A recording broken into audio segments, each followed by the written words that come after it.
જય સિયારામ.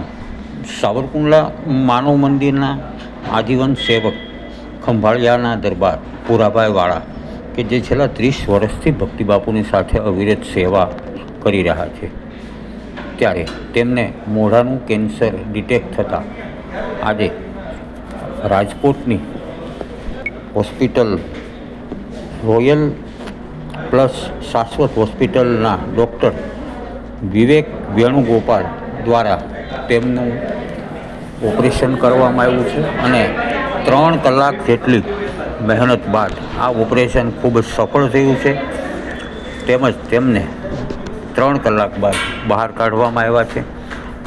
પૂજ્ય ભક્તિબાપુ માનવ મંદિર સાવરકુંડલા, વાવેરાથી કનુભાઈ, અમરેલીથી ભોજભાઈ તેમજ ભૂરાભાઈના સુપુત્ર અને માનવ મંદિર પરિવારના રાજકોટના જ સેવક નરેન્દ્રભાઈ હરણેસા,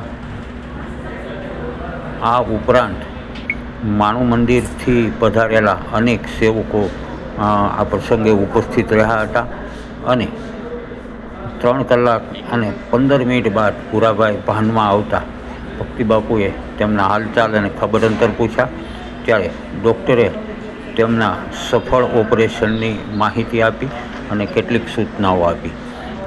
ભગવાનની કૃપાથી, રામચંદ્રજીની કૃપાથી અને માનવ મંદિરની 30 વર્ષની સેવાને કારણે, આશીર્વાદને કારણે આ ઓપરેશન સફળ થયું છે.